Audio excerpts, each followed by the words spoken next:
Hello, dear students. Welcome back in today's mathematics class. हम कर रहे थे हमारा chapter number 6 fun with give and take. और अब तक हमने जो काम किया है उसको एक बार देख लेते हैं। So let's go. In the last classes, we have learned about the subtraction and addition of numbers in a different way.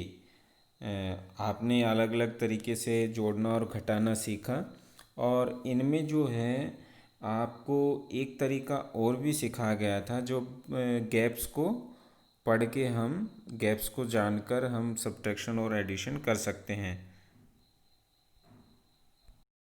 जैसे कि यहाँ पर आप देख सकते हैं, ये पिछली क्लास में हमने ये किए थी क्वेश्चंस। इसमें हमने सबसे पहले पैटर्न्स को समझा था।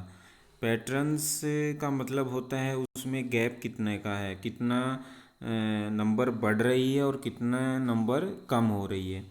जैसे कि फर्स्ट क्वेश्चन था 100 से नंबर हो गई 200, तो जो नंबर है वो 100 बढ़ गई।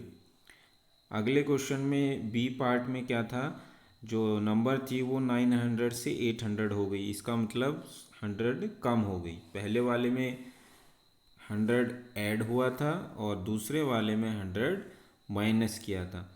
तो ये वैदिक गणित में भी ऐसा सिखाया जाता है बच्चों, जब सब्ट्रैक्शन और एडिशन को हम ईजिली और फास्ट वे तरीके से सॉल्व कर सकते हैं। किस प्रकार, आपने प्रैक्टिस भी की थी कि मान लीजिए आपको 58 में से सब्ट्रैक्ट करना है 35, तो it will be more easy if you do with the patterns. Pattern में हमने नंबर को हम डिवाइड कर देते हैं। जैसे कि ये 58 है, तो हम इसको 58 न लिख के हम इसको माने 50 और 8 अलग कर लेते हैं इसमें से। और जैसे ये 35 है, इसमें 30 ऐसे हो जाएगा, क्योंकि जो 3 की प्लेस वैल्यू है वो 30 होगी यहाँ पे, और 5 हमने अलग कर लिया। तो अगर मैं इसको लिख रहा हूँ, आप मन में भी इसको कर सकते हैं। अगर जिस बच्चे ने प्रैक्टिस की होगी तो वो मन से भी इसको कर सकता है कि जैसे भाई 58 है और यहाँ पे 35 है, तो सबसे पहले हम इसमें से 50 में से 30 माइनस करें तो कितना आ जाएगा 20। तो ऑलमोस्ट आधा आंसर तो हमारा आ ही गया है। अंदाज़ा हम लगा के बता सकते हैं, 58 में से 35 माइनस करेंगे तो हमारा 20 के समथिंग कुछ आंसर बनेगा, है ना।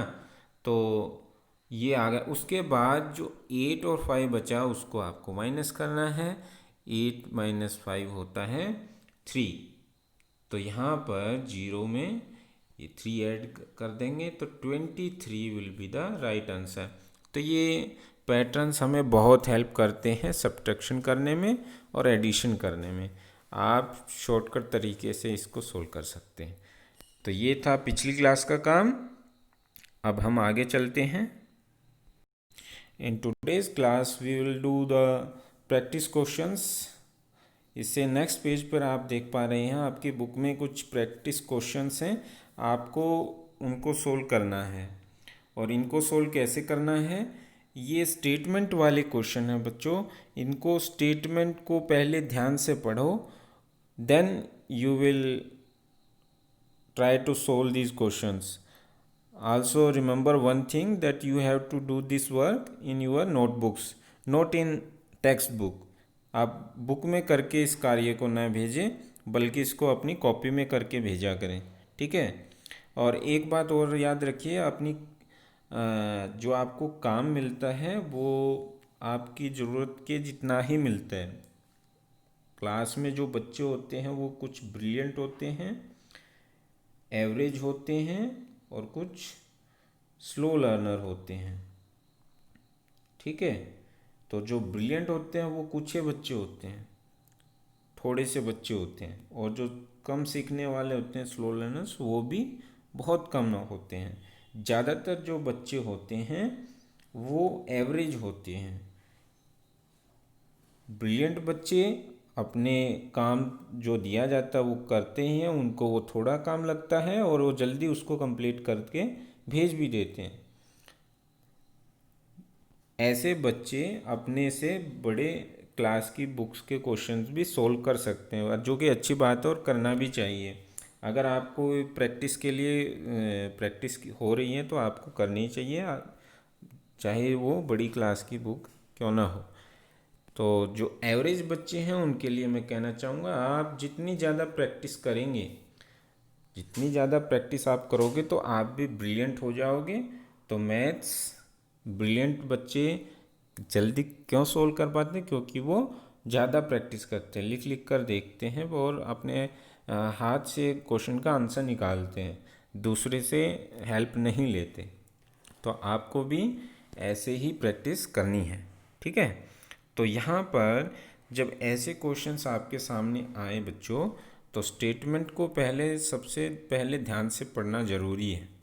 तो पहला क्वेश्चन है, Indu's pencil is 15 centimetre long, Jyoti's pencil is 8 centimetre long, whose pencil is longer and how much longer. तो इसमें स्टेटमेंट क्या कह रहा है ये समझना है। दो लड़कियां हैं, इंदु और ज्योति। इंदु की पेंसिल जो है वो 15 सेंटीमीटर लंबी है, ज्योति की जो पेंसिल है वो 8 सेंटीमीटर लंबी है। तो आप नंबर से अंदाज़ा लगा सकते हैं किसकी पेंसिल लंबी होगी, यही उसने पूछा। ये देखिए, ध्यान से देखिए, हुज पेंसिल इज़ लॉन्गर, किसकी पेंसिल लंबी है।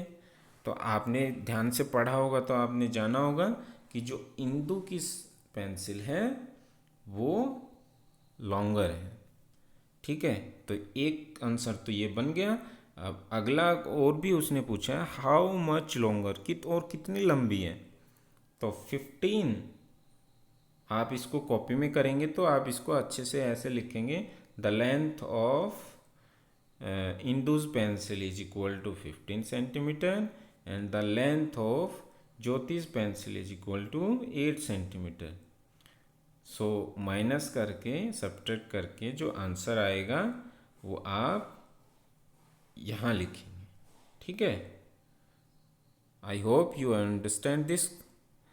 इसी प्रकार आप सेकंड क्वेश्चन है, ध्यान से पढ़ेंगे तो आपको आंसर तुरंत मिल जाएगा।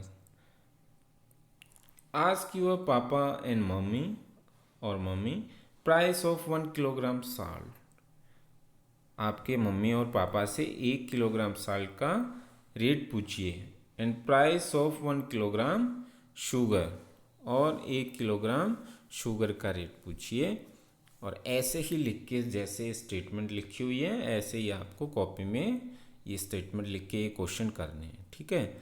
और उसके बाद आपको जो बताना है, क्वेश्चन में जो पूछा वो ध्यान से देखें, which one is more costly, इनमें से नमक और शुगर में से कौन सी चीज़, कौन सा आइटम महंगा है।